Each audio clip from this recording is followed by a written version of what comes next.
हम लोग उत्तर प्रदेश के जनपद संभल में खड़े हैं। मेरे पीछे शहर के वो डॉक्टर्स हैं, वो एनजीओ हैं, जो न्याय की लड़ाई के लिए लगातार अपनी मांग कर रहे हैं।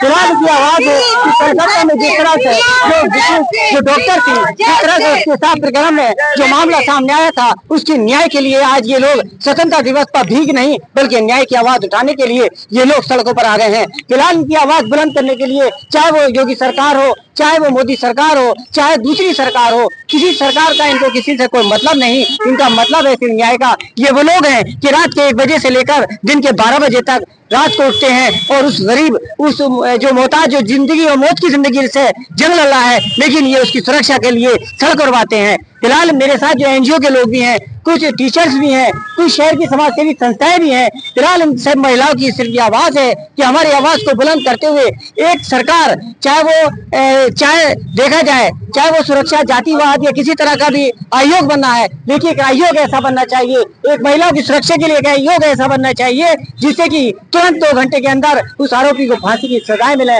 उस आरोपी तख्ते पर चढ़ जाए।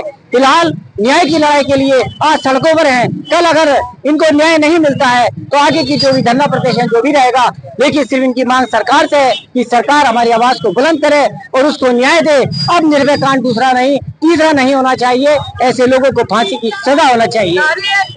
कि आज हमारा देश स्वतंत्र हुआ, सब खुशी मना रहे हैं। हम किस बात की खुशी मनाएं कि हमारी एक बहन बेटी के साथ ये रेप हुआ और इतने दरिंदगी की करी उनके साथ, हम क्या खुशी मनाएं? कहाँ स्वतंत्र है हम लोग? आज हम नेताओं को सोचना चाहिए आज काहे की खुशी मना रहे हैं वो। उस निर्भया के हमें दोबारा दिखाई दिया। ये एक लड़की निर्भया हुई थी, एक ये हुई थी, इसे कुछ और होगी, फिर कुछ और होगी। बच्चियों को कहाँ सुरक्षा मिल रही है? हमारी बच्ची आज कहाँ सुरक्षित है? बाहर भेजते हुए हमें डर लगेगा, क्या करें? Thank you. आज जिस तरह से प्रोटेस्ट हो रहा है, महिलाओं की आवाज बुलंद हो रही है, क्या मांग? मेरा यही कहना है कि ये दर्दनाक, बहुत ही बड़ी दर्दनाक घटना है। उस लड़की को इंसाफ मिलना चाहिए। आज 78 साल बाद भी हम कहाँ खड़े हैं ये हमें देखना चाहिए और ये कब तक चलता रहेगा, ये सब खत्म होना चाहिए। ऐसे दरिंदों के खिलाफ सख्त से सख्त कार्रवाई होनी चाहिए ताकि कोई भी ऐसा काम करने के लिए 10 बार सोचे कि इतने बड़े पद पर पहुंचने के बाद भी नारी का ये हाल होता है। हमारे देश के अंदर ये हाल है। तो मेरा यही कहना है कि उन दरिंदों को जल्द से जल्द फांसी की सजा देनी चाहिए। बेटी है, अगर जन्म देने वाली ही यहाँ सुरक्षित नहीं है तो हम भारत माता को क्या मुंह दिखाएंगे और क्या आजादी बनाएंगे आज 78वें साल पर? आज हमारा यही कहना है कि आजादी की शाम नारी शक्ति के सम्मान और न्याय के नाम होनी चाहिए। एक बच्ची, वो छोटी सी बच्ची, उसने कितनी मेहनत से वो पढ़ी लिखी बड़ी हुई और 30 साल तक उसने अपना आधा जीवन अपनी पढ़ाई में निकाल के एक अच्छे पद पर जाकर के बैठी और उसके साथ ऐसा हुआ। क्या सपने उसके पेरेंट्स ने देखे होंगे और क्या सपने उस बच्ची ने खुद देखे होंगे? तो आजादी की शाम नारी शक्ति के न्याय के नाम, नारी शक्ति के सम्मान के नाम। Thank you. जिस तरह का प्रोटेस्ट किया है, क्या है आपकी मांग? कि कैलकाटा में जो रेजिडेंट डॉक्टर का गैंग रेप और उसके बाद उसका मर्डर हुआ है, उसके बाद सारे एविडेंसेस मिटा दिए गए और लगातार प्रोटेस्ट चल रही है all over the country. Resident doctor association strike पे गई हुई है, सरकार चुप बैठी है। सरकार केंद्र से कोई बिल नहीं ला रही है डॉक्टर्स के प्रोटेक्शन के अगेंस्ट। हर दिन एक नई खबर होती है डॉक्टर के मार पिटाई की। अब रेप भी हो रहा है, मर्डर भी हो रहा है।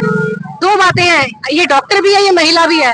तो इस हीनियस क्राइम के लिए सब, मेरे को लगता है कोई संस्था, किसी आदमी की, समाज की जरूरत है। जब तक समाज खड़ा नहीं होगा तब तक हम में कोई सुधार नहीं आ सकता। तो आज हम सब नारी शक्ति ने मिलकर के, प्लस सब डॉक्टर्स ने मिलकर के यहाँ पे एक साइलेंट प्रोटेस्ट किया है इन द फॉर्म ऑफ, जो हम अपने अंदर का दिखाना चाह रहे हैं कि 78 ईयर्स ऑफ इंडिपेंडेंस ये अचीव किया है हमने 78 साल में। और उसके बाद सबसे वर्स्ट बात, सारे जितने भी एविडेंसेस थे मिटा दिए गए। मैं तो ये चाहती हूँ आप लोग भी एक बार उसकी फोरेंसिक की रिपोर्ट पढ़ करके, मैंने उस लड़की से मिली नहीं थी, वो रिपोर्ट पढ़ करके रोना आ रहा था सुन करके कि कितना brutally it was done. Thank you ma'am. इसको राजनीतिक मुद्दा ना बना के इंसानियत का मुद्दा बनाया जाए, ये हमारे